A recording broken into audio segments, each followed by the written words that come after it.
The sun bled across the horizon, painting the arid landscape in hues of ferra and rust. Dust, fine as powdered bone, settled on everything at the Double C Ranch, a lonely outpost in the vast, unforgiving expanse of the Arizona Territory. It was a land that demanded resilience, a place where the line between life and death was as thin and sharp as a shard of obsidian. Here, a lone woman weathered by the sun and hardened by solitude was about to discover that a simple act of mercy could echo with the thunder of 100 war ponies, and that the greatest dangers didn't always come from the direction you watched them most. Her name was Maeve, and this is the story of the day her world was turned upside down. Maeve Callahan was no stranger to hardship. Widowed for 5 years, she'd clung to the ranch her husband Connor had poured his lifeblood into. The Double C wasn't grand, just a modest adobe house, a sturdy barn, and a corral that seemed to hold more dust than horseflesh these days. Her nearest neighbors were a day's ride away, and the town of Tombstone, a name that always felt a little too on the nose, was a 2-day journey. Solitude was her constant companion. The silence broken only by the lowing of her few remaining cattle, the nicker of her steady mare, Bess, and the whisper of the wind through the saguaro cacti that stood like silent sentinels across her land. Life in the territory was a constant negotiation with a harsh environment and the ever-present threat of violence. The Chiricahua Apache, driven from their ancestral lands, were a force to be reckoned with. Their raids, a brutal reality for settlers pushing ever deeper into their domain. Maeve had heard the stories, the whispers of ghost-like warriors who moved without a sound and fought with the ferocity of cornered lions. She'd seen the fear in the eyes of men who'd faced them and lived to tell the tale. She kept a loaded Winchester rifle above her hearth and a Colt Peacemaker on her hip, their cold weight a constant reminder of the world she inhabited. The day had been a scorcher, the kind that shimmered the air and made the very rocks sweat.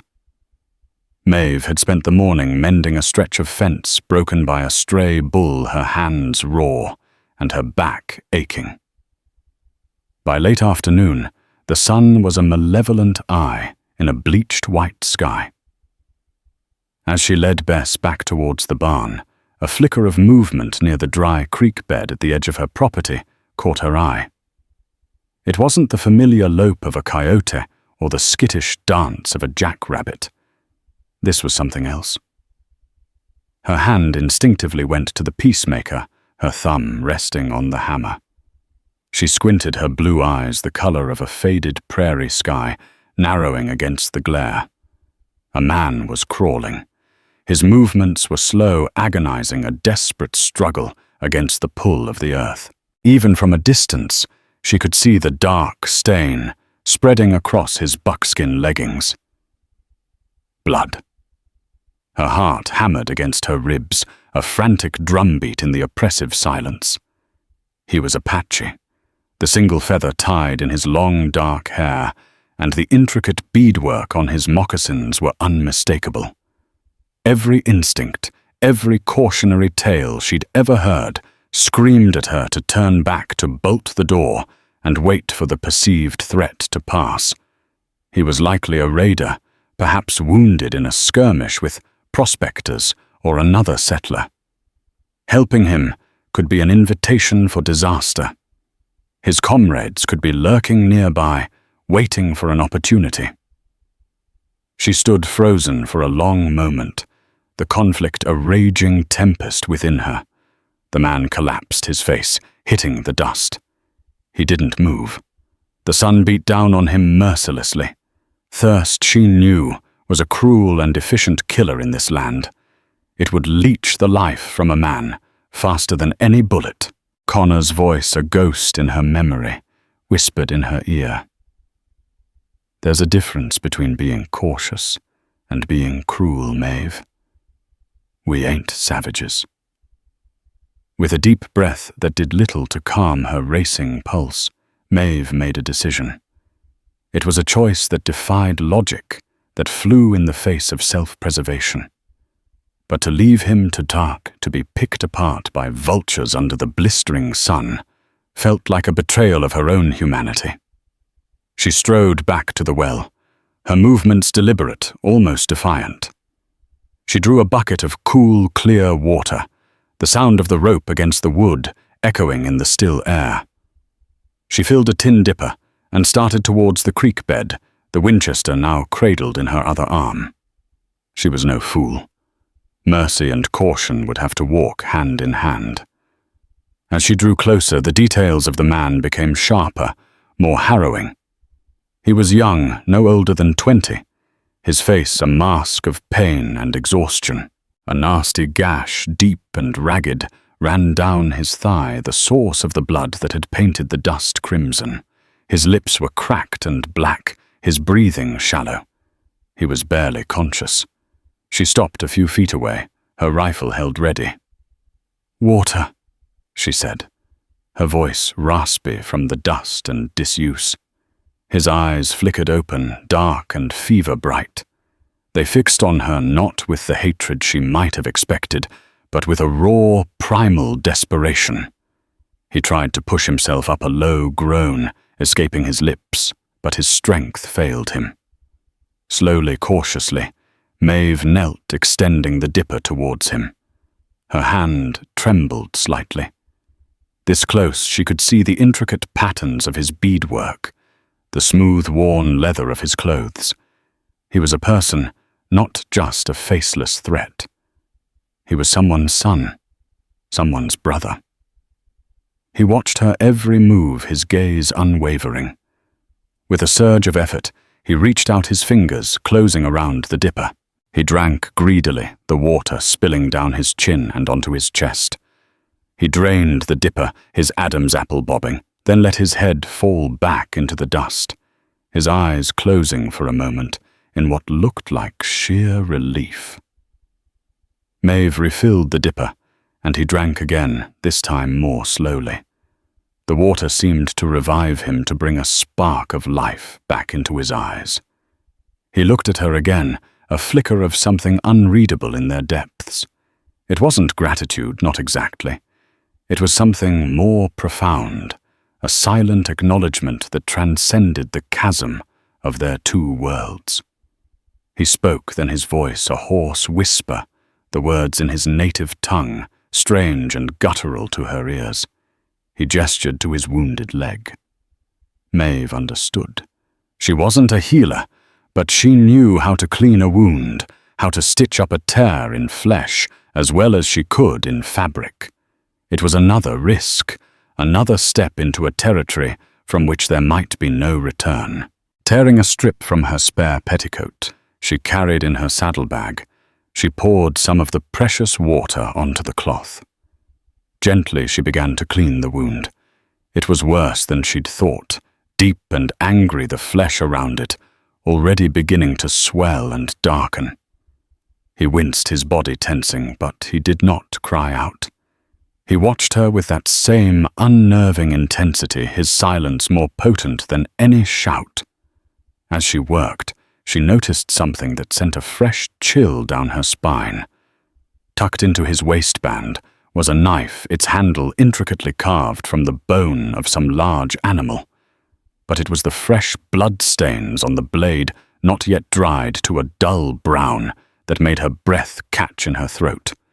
This was a warrior who had recently seen battle, whose blood was on that knife, a settler's, a soldier's. She finished her work, binding the wound tightly with the clean cloth. The sun was beginning to dip below the horizon, and the shadows were lengthening, turning the landscape into a place of secrets and hidden dangers. She knew she couldn't leave him here. The coyotes and the cold of the desert night would finish what the sun and his wound had started. With a sigh that seemed to carry the weight of all her fears, she made another fateful decision. "Can you stand?" she asked, knowing he likely didn't understand her words, but hoping he would grasp her meaning. She gestured to her horse, then to the ranch house, a silhouette against the dying light. He seemed to understand. He nodded a single sharp movement. With her help, he struggled to his feet, his arm slung over her shoulders. He was surprisingly heavy, all lean muscle and bone. His proximity was unnerving, the scent of sweat blood, and something wild and earthy filling her senses. The journey to the house was a slow, agonizing trek. Every step was a testament to her folly, a gamble against the odds. She half carried, half dragged him into the small, sparsely furnished house. She laid him down on the cot in the corner, the one that had been Connor's. The irony was not lost on her. She gave him more water and a piece of dried jerky, which he ate slowly, his eyes never leaving her. An unspoken truce seemed to exist between them in the flickering lamplight, a fragile peace born of necessity and a shared, if temporary, vulnerability. She dressed his wound again this time, with a poultice of herbs she kept for her livestock. He said nothing, his silence a heavy blanket in the small room. As the night wore on, he fell into a fitful, feverish sleep. Maeve sat in her rocking chair, the Winchester across her lap, her ears straining to catch any sound from the darkness outside. She didn't sleep. She couldn't. She had invited a wolf into her home, and she could only pray that he wouldn't devour her. She had given water to a wounded Apache. She had no idea that in doing so, she had set in motion a chain of events that would change her life and the fate of the Double C Ranch forever. The real test, she knew, would come with the dawn, and she had a terrible feeling that she would not be facing it alone.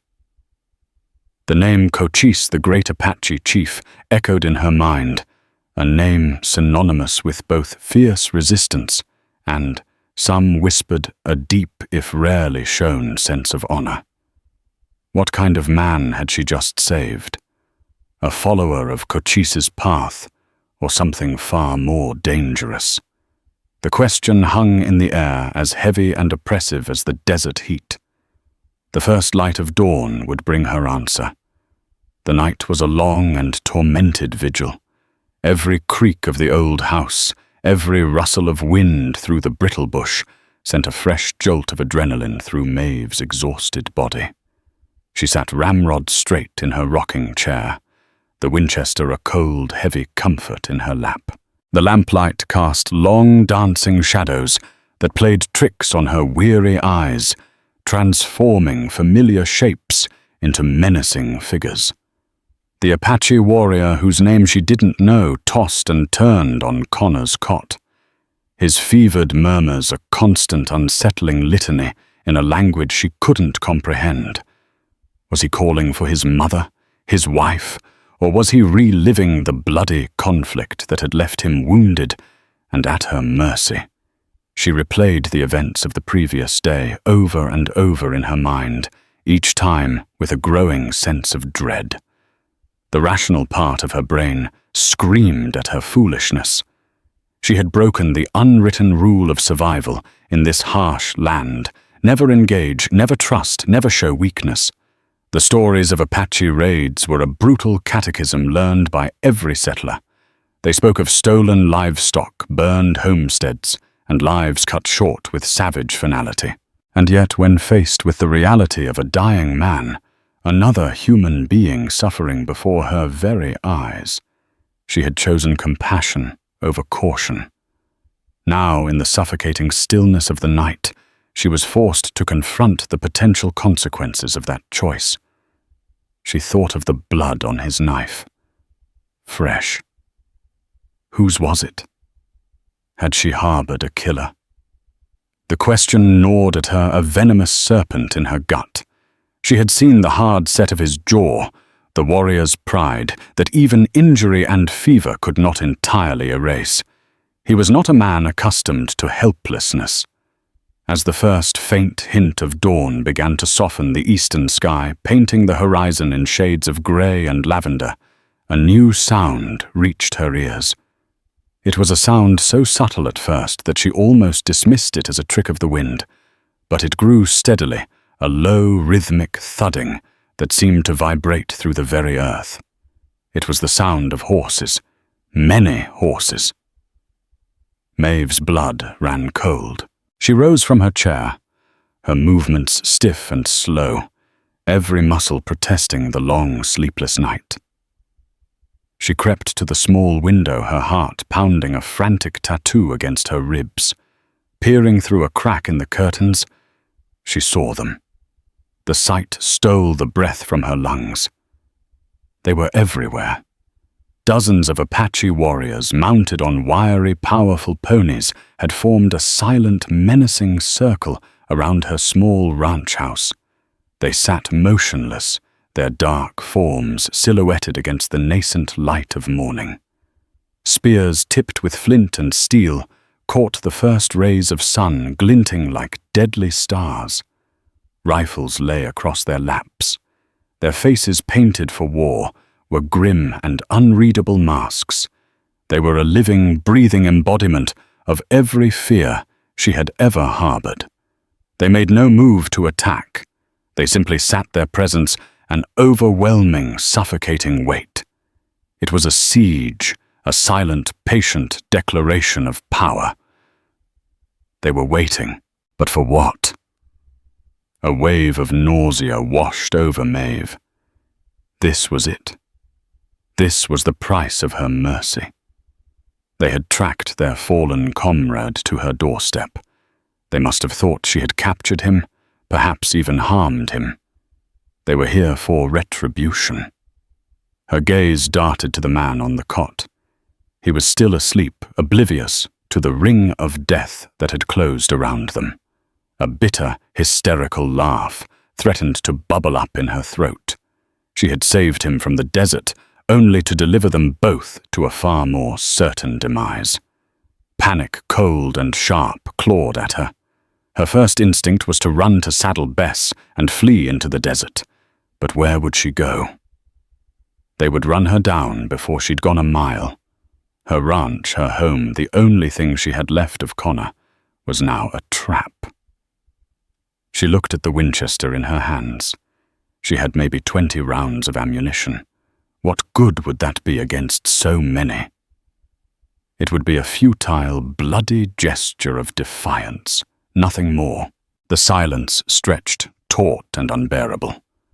The sun climbed higher, casting long, stark shadows that seemed to reach for the house like skeletal fingers. The warriors remained as still as statues, their patience a chilling testament to their discipline. They were hunters, and she was the cornered prey. Maeve's mind raced, searching for any option, any sliver of hope. Should she try to communicate with them?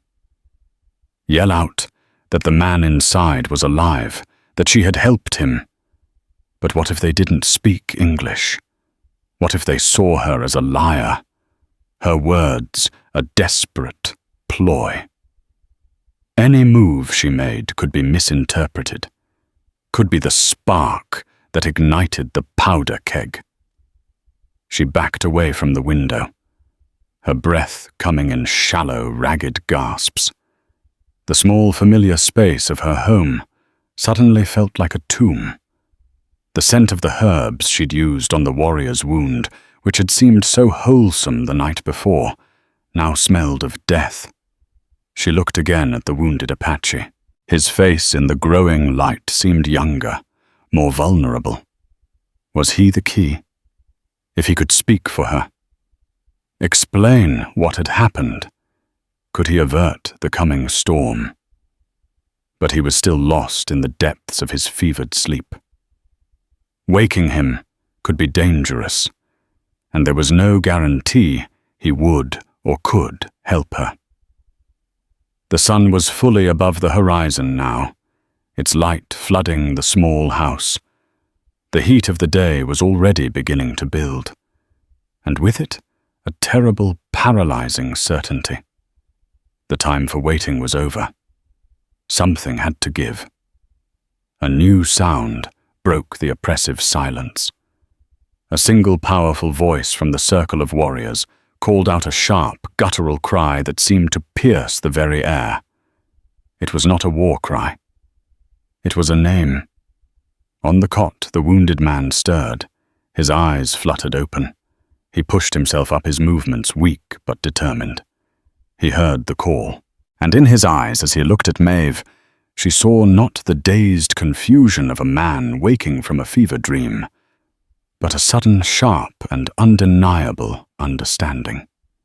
He knew why they were here, and as their gazes locked, a chilling new possibility began to dawn in Maeve's mind, a possibility far more complex and terrifying than simple revenge.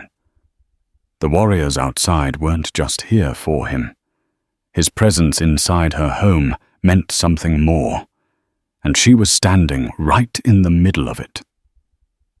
The warrior on the cot pushed himself into a sitting position, his movements still labored but now imbued with a newfound urgency. The call from outside had been a catalyst, a spark igniting the embers of his consciousness. He looked at Maeve, and for the first time his expression was entirely lucid. The fever had broken, replaced by an intensity that was almost frightening.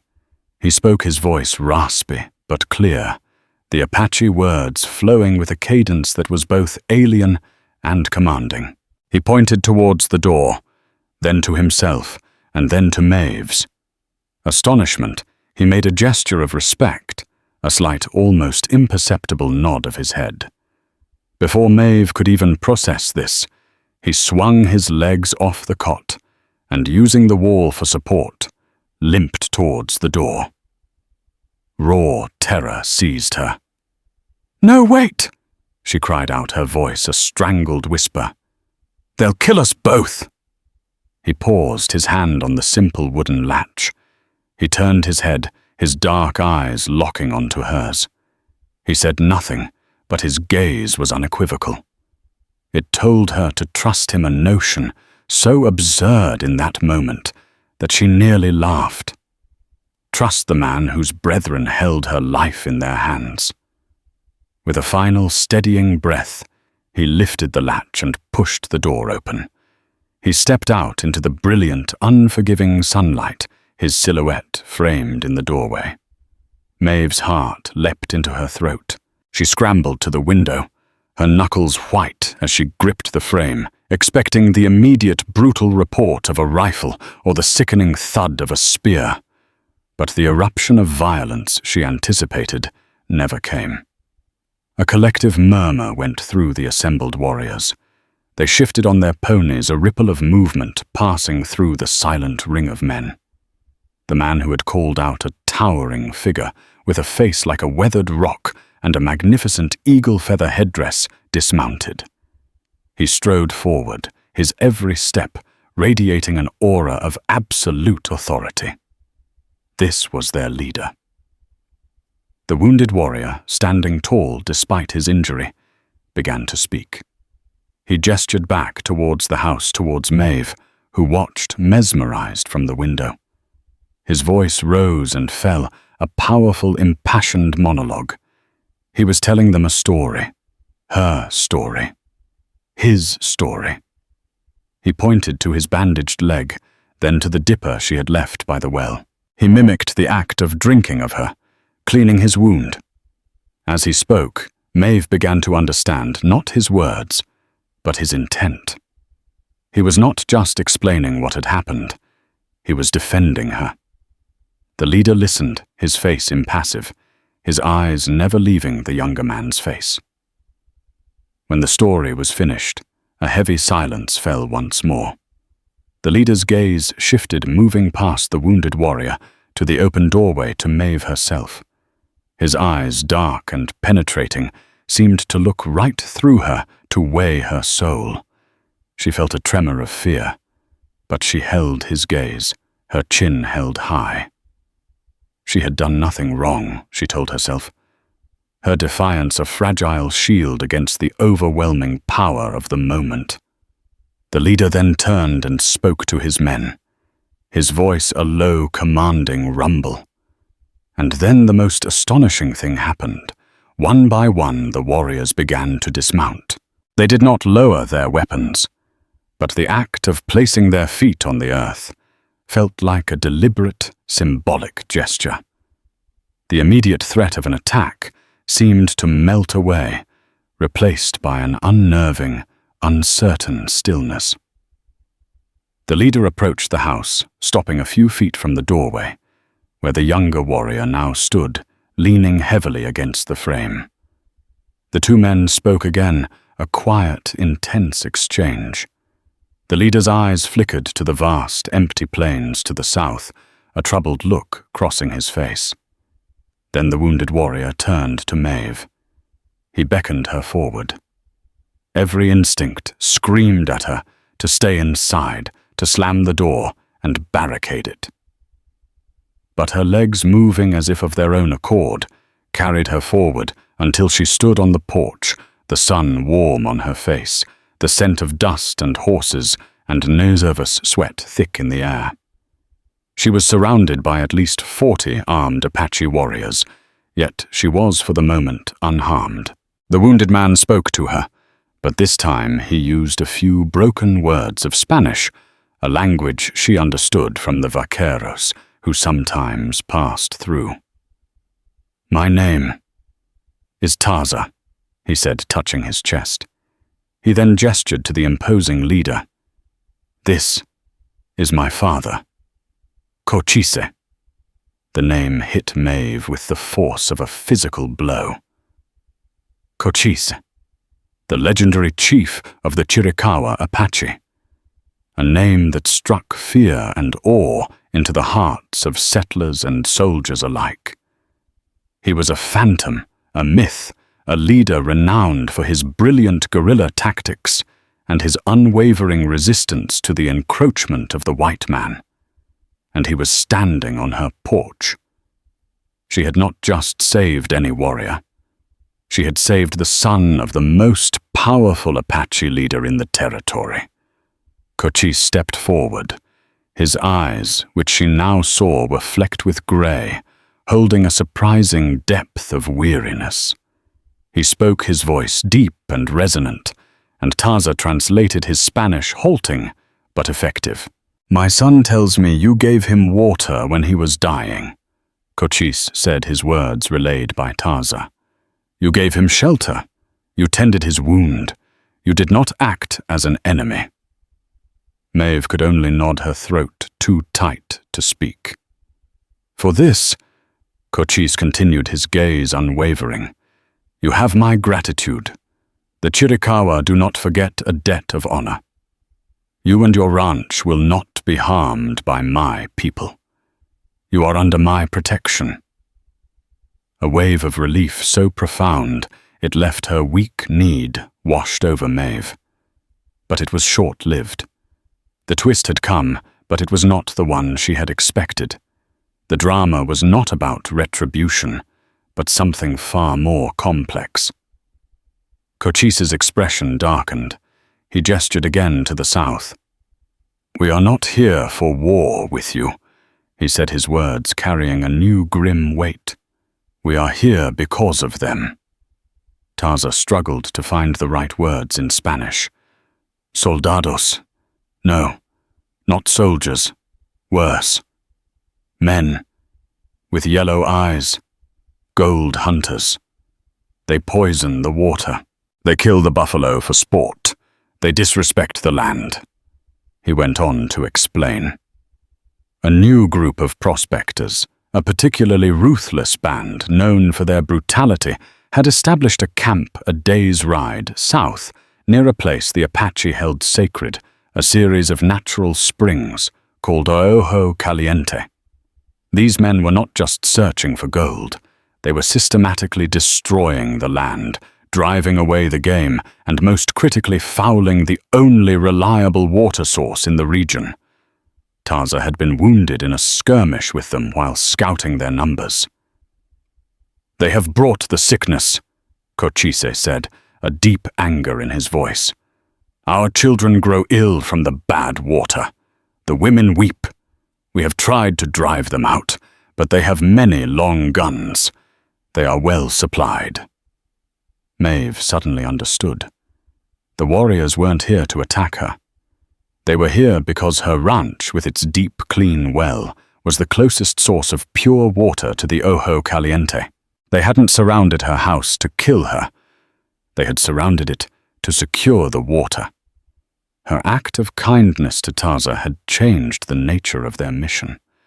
What might have been a violent seizure of her property had, through a debt of honor, become a plea for help. "We need water," Cochise stated his request, both a plea and a command. "For our families, for our children who are dying." The world seemed to tilt on its axis. Maeve looked from the face of the legendary chief to the dozens of grim-faced warriors, and then at her small, solitary well. She had a choice. Refuse, and she would be turning her back on dying children, breaking the fragile peace she had just been granted. But to agree would mean openly siding with the Apache. It would make her an enemy of the prospectors and a traitor in the eyes of her own people. The town of Tombstone would see her as an Indian lover, a pariah.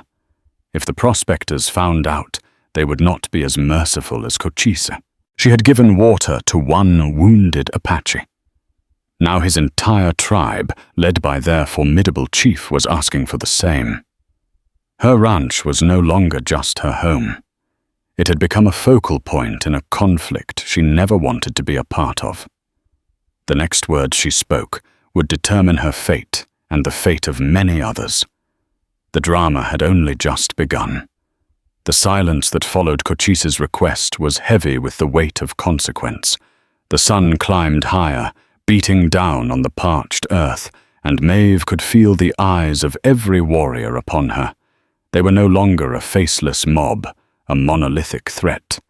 In the weary, worried face of their chief, she saw not a savage, but a father. In the faces of his men, she saw not bloodlust, but a grim determination to protect their own. She looked at her well, the simple stone and wood structure that was the lifeblood of her ranch. It was her salvation, her independence. Now it was being requested to serve as the salvation for an Ender people, a people her own kind considered enemies. To say yes was to draw a line in the sand, to choose a side in a war she had desperately tried to ignore. To say no was to condemn children to a slow, agonizing death from thirst and disease. It was to betray the very humanity that had compelled her to help Taza in the first place. Connor's voice echoed in her memory again, a steady anchor in the swirling vortex of her thoughts. "Right is right, Maeve, even if it ain't easy. Especially when it ain't easy." She took a deep breath, the dusty air filling her lungs. She met Cochise's gaze, her own resolve hardening. "You can have the water," she said, her voice clear and steady, surprising even herself. Taza translated, and a low murmur rippled through the warriors. Cochise's stern expression softened, almost imperceptibly, a flicker of relief in his tired eyes. He gave a sharp nod. "You will not be sorry." Taza translated his father's words. "The debt grows." What followed was a scene so surreal that Maeve felt as though she were moving through a dream. Under Cochise's direction, the Apache warriors, the feared Chiricahua, transformed from a silent, menacing army into an organized, efficient work crew. They formed a line from the well to their camp, which was hidden in a series of arroyos a half-mile away.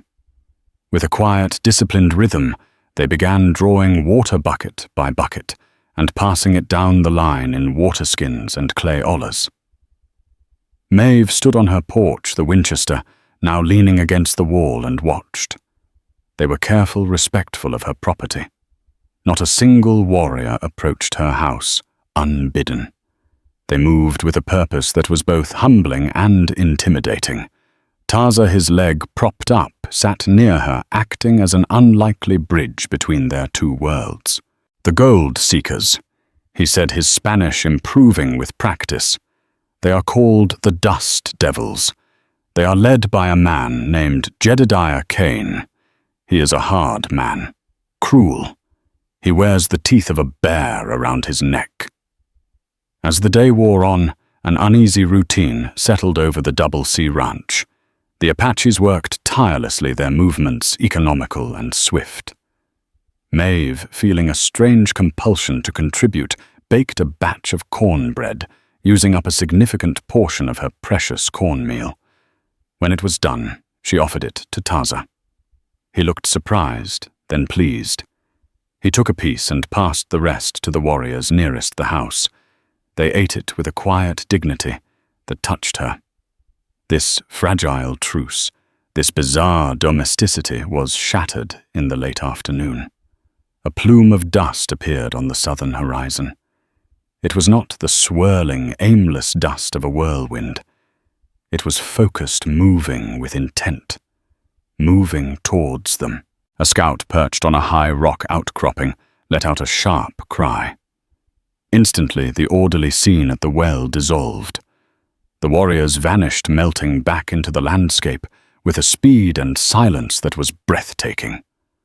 One moment they were there, and the next the ranch was as empty and quiet as it had been at dawn, save for Cochise Taza and a handful of elite warriors who now stood with their chief, their rifles held at the ready. "Kane!" Taza spat his hand, instinctively going to the hilt of his knife. Maeve's heart hammered against her ribs. The prospectors. They must have seen the Apache activity from a distance, or perhaps they were coming to investigate the source of the fresh water they knew must be nearby. Her blood ran cold.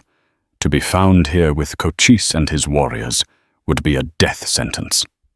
"You must go inside," Cochise said, his voice a low command that Taza didn't need to translate. The tone was universal. "They are coming to my house," Maeve retorted, her fear warring with a stubborn streak of defiance. "I will not hide in my own home." A flicker of respect showed in Cochise's eyes. "They will see you. They will ask questions."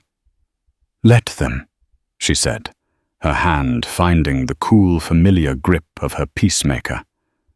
The riders grew closer. There were about a dozen of them, a rough-looking crew, their faces obscured by dust and grime. They rode with a swaggering arrogance, their rifles displayed prominently in their saddle scabbards. Leading them was a big man on a powerful black horse.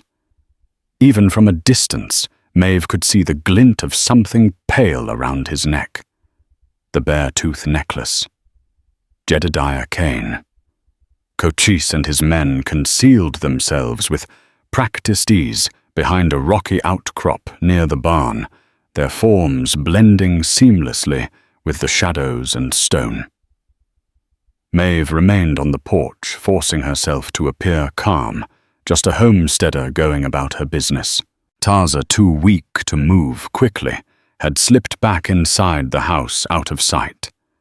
Kane and his men reined in their horses a few yards from the house, their animals kicking up a cloud of dust that settled over everything. Kane's eyes, small and greedy, scanned the property, lingering on the well. "Howdy, Mom," he said, his voice a gravelly drawl that grated on Maeve's nerves. He didn't dismount. "Jedediah Kane. Me and my associates are prospecting down south a ways." "Maeve Callahan," she replied, her voice tight. "What can I do for you?" Kane's gaze swept over her, insolent and appraising. "That's a mighty fine well you got there. Water's been a bit scarce down at our claim." "Tainted." "It's a deep well," Maeve said, non-committally. "Mind if we water our horses?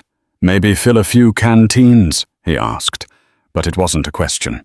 It was a demand, veiled in politeness as thin as a layer of frost. "I suppose," she said, her mind racing. To refuse would be to invite immediate trouble. As his men dismounted and crowded around the well, laughing and talking loudly, Kane's eyes narrowed. He sniffed the air. "Smells like cornbread," he said, a slow, unpleasant smile spreading across his face. "Didn't take you for the entertaining type, Mrs. Callahan, living all alone out here." His gaze then fell on the ground near the well. The area was damp, and the earth was trampled by dozens of moccasined feet. It was a detail the Apaches in their haste had overlooked. Maeve's heart sank. Kane dismounted his boots, thudding heavily on the hard-packed earth. He walked over to the well, his eyes scanning the ground like a predator, searching for tracks. He bent down and picked up something from the dust, a single small blue bead. He rolled it between his thumb and forefinger. "Well now," he said softly, his voice dangerously low. "What have we here?" "Looks like you've had some visitors, the kind that don't wear boots." He turned to face her, his smile gone, replaced by a look of pure menace. "You've been trading with the damned Chiricahua, ma'am, offering aid and comfort to them, murdering savages." The air crackled with tension. Kane's men stopped their boisterous talk, their hands moving to rest on their pistols. Maeve was trapped. The lie died in her throat. Her face, her inability to meet his eye, was a confession. "I figured as much," Kane sneered. "We've been having trouble with them Reds. They're like cockroaches, and anyone who helps a cockroach," he said, taking a step towards her, "is just as bad." From his hiding place, Cochise watched his face a mask of stone, his hand tightening on his rifle. He had given his word that Maeve would be protected. He was about to make good on that promise. But before the Apaches could reveal themselves, a new player entered the deadly game. From inside the house, a voice cried out in pain. It was Taza. His wound, aggravated by his hasty movements, must have reopened. Kane's head snapped towards the house. "Who's in there?" he demanded, his hand drawing his pistol. "You got one of 'em in there with you." The situation had spiraled out of control. Maeve was caught between two deadly forces, the ruthless prospectors and the hidden warriors. Her ranch had become a tinderbox, and Jedediah Kane had just struck the match. The next few seconds would determine who would live and who would die at the Double C Ranch. The cry of pain from within the house hung in the air, a stark and damning piece of evidence. Jedediah Kane's eyes, burning with a cold fire, were fixed on Maeve. His pistol was now leveled at her chest. "I'm going to ask you one more time, ma'am." Kane's voice was a low, deadly hiss. "Who is in that house?" Maeve's mind was a whirlwind of terror and defiance. Behind her, in the shadows of the rocks, Cochise and his warriors were poised to strike. She knew that the moment they revealed themselves, a bloodbath would ensue. Kane's men were outnumbered, but they were heavily armed and cornered. They would fight like rabid dogs, and in the crossfire, her home, her life, everything she had would be destroyed. She had to de-escalate to buy time to find a way out of this impossible situation.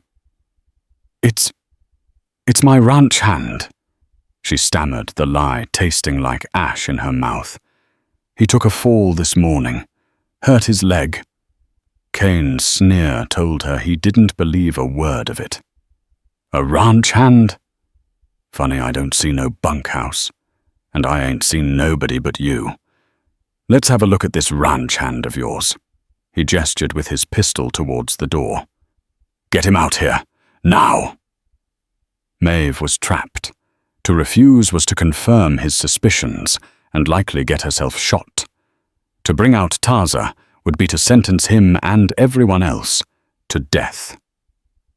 From his hiding place, Cochise saw the standoff, the pistol aimed at the woman who had saved his son. He saw her bravery, her attempt to lie to protect them. The debt of honor weighed heavily upon him. His hand tightened on his rifle. His warriors' tensed arrows knocked on bowstrings, hammers pulled back on rifles. The air grew thick, shimmering with the promise of imminent violence. But just as Cain took another menacing step forward, a new sound cut through the tension. It was the frantic, high-pitched braying of a mule, followed by a string of curses in Spanish.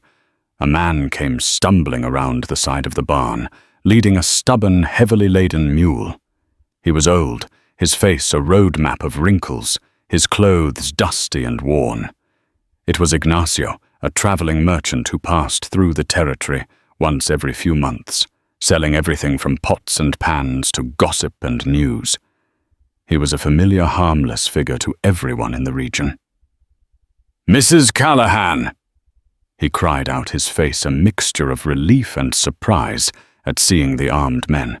"Forgive me, I did not mean to intrude, but my cursed animal, she will not—" He stopped short as he took in the scene Maeve held at gunpoint, Cain's menacing posture, the tense silence of the other men. Ignacio's eyes widened, but he was a man who had survived decades in the territory by being quick-witted. Cain, momentarily distracted, swung his pistol towards the old man. "And who the hell are you?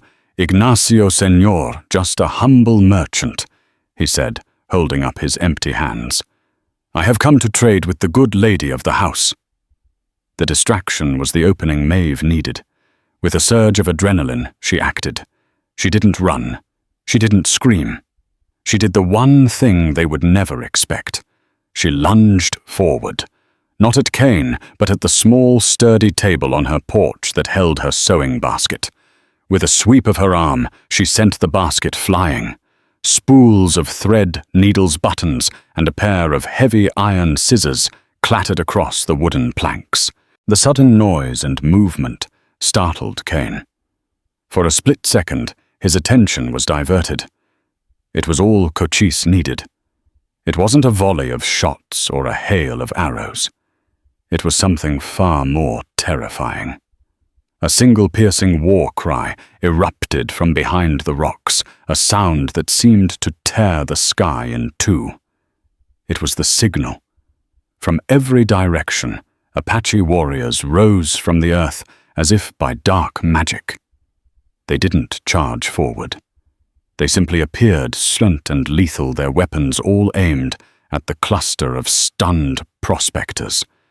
Cain's men froze their faces, a mask of disbelief and stark terror. One moment they were facing a lone woman and an old peddler. The next they were encircled by the phantoms of their darkest fears. One of the younger prospectors, his nerve breaking, made a fatal mistake. He tried to raise his rifle.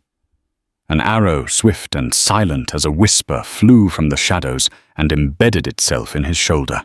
He screamed, dropping his weapon and staggering back.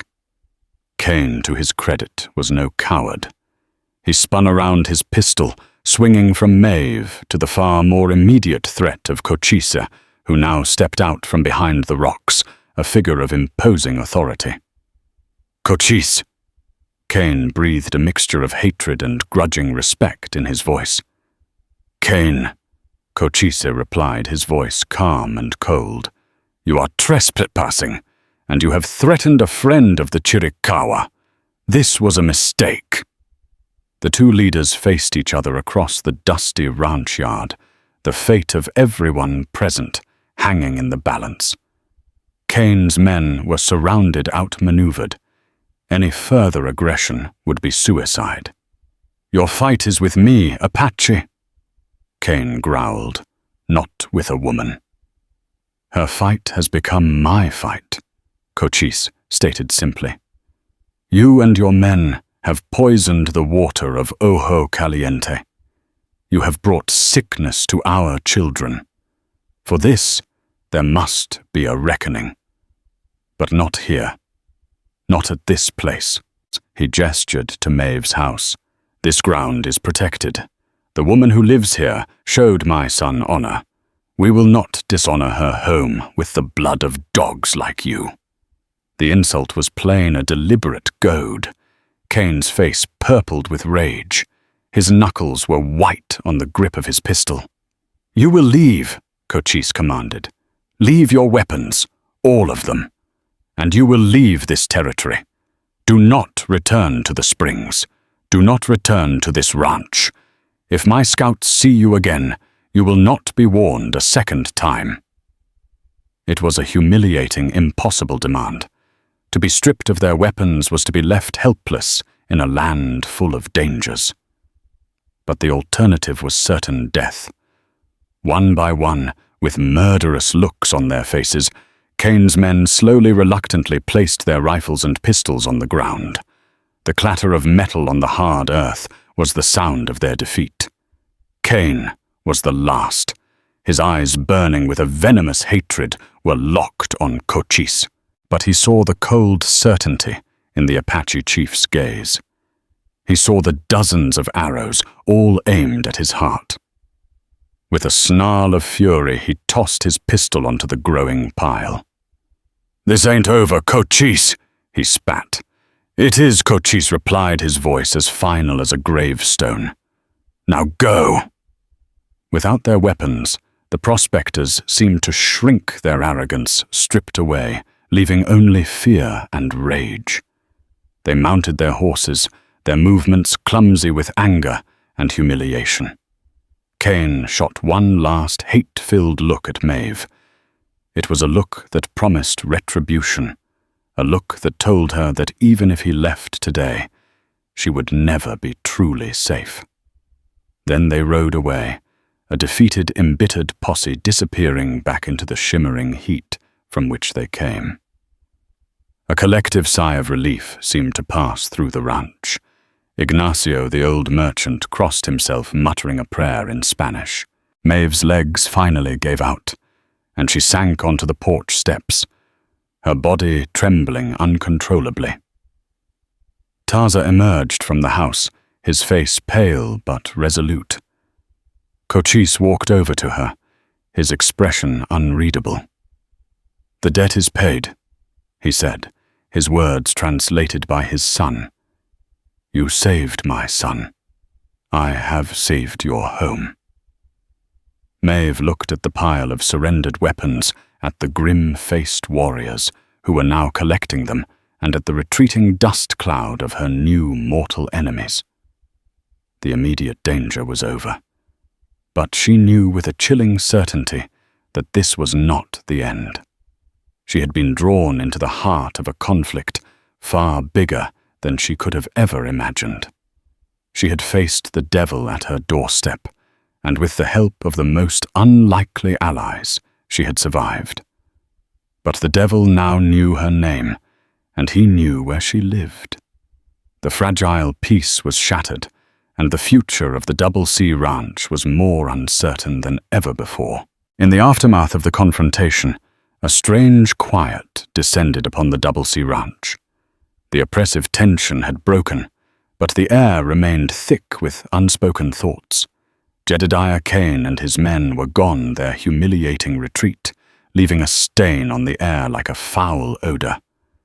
Maeve sat on her porch steps, the trembling in her limbs finally subsiding, replaced by a profound and weary understanding of how irrevocably her life had changed. Cochise's warriors, with the same quiet efficiency they had shown at the well, gathered the prospectors' abandoned weapons. The pile of rifles and pistols was a testament to the victory won, but it was also a stark reminder of the enmity she had earned. The great chief approached her, his son Taza at his side.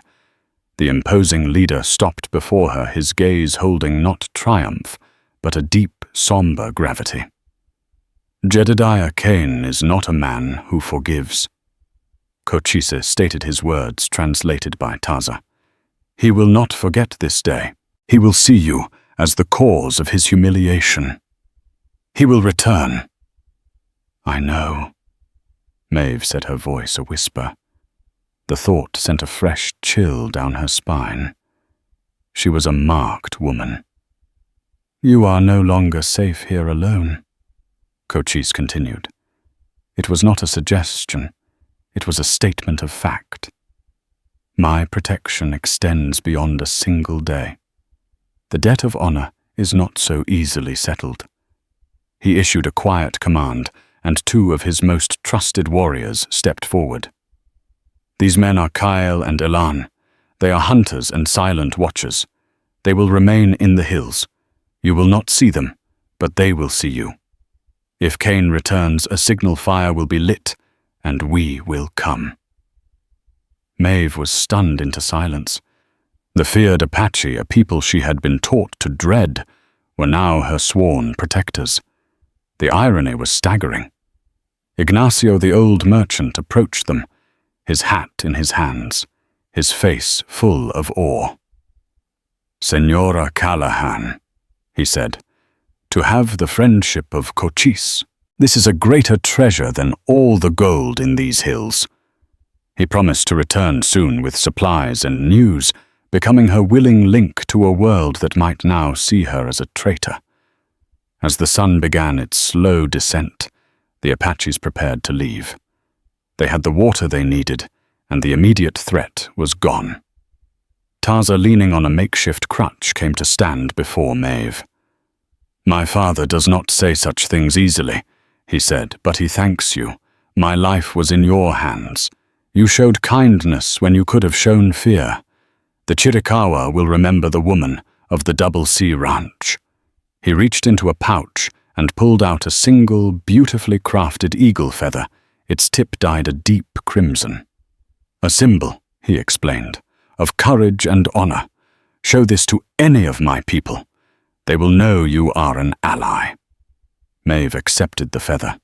It felt impossibly light, yet it carried the weight of a powerful covenant, a bond forged in mercy and sealed in conflict. Cochise mounted his horse, a magnificent animal that shared its master's proud spirit. He looked down at Maeve one last time. He did not smile, but a deep acknowledgement was in his eyes. He raised his hand, not in a wave, but in a gesture of respect, a salute from one leader to another. Then he turned his horse, and with his warriors falling in behind him, rode into the twilight, seeming to be swallowed by the landscape until they were gone. Maeve stood on her porch, the eagle feather clutched in her hand. She was alone, yet not alone. In the hills her unseen guardians watched. The fear that had been her constant companion was still there, but it was now tempered by a new and unfamiliar strength. Her simple act of mercy had rippled outwards, bringing war to her doorstep, but also an alliance she would never have dreamed of. She had lost the peace of her solitude, but gained a profound connection to the wild, unforgiving land she called home. The Double C Ranch was no longer just property. It was a sanctuary, a place where a covenant had been written in dust and water. And Maeve Callahan was no longer just a survivor. She was a protector, an ally ready for whatever the next sunrise would bring. I hope you enjoyed this journey into the heart of the Wild West. This story, like so many legends of the frontier, shows us that courage isn't about the absence of fear, but about acting in spite of it. It's a reminder that a single act of compassion can echo in unexpected ways, and that the lines we draw between us and them are often as shifting as the desert sands. If Maeve's story of bravery and the surprising alliance with Cochise's warriors captured your imagination, please help our channel grow. Take a moment to hit that like button, share this video with someone who loves a great Western, and most importantly, subscribe so you don't miss our next tale from the untamed frontier. Your support allows us to keep these stories alive. Click that subscribe button now, and we'll see you next time with another legend of the West. Thank you for listening.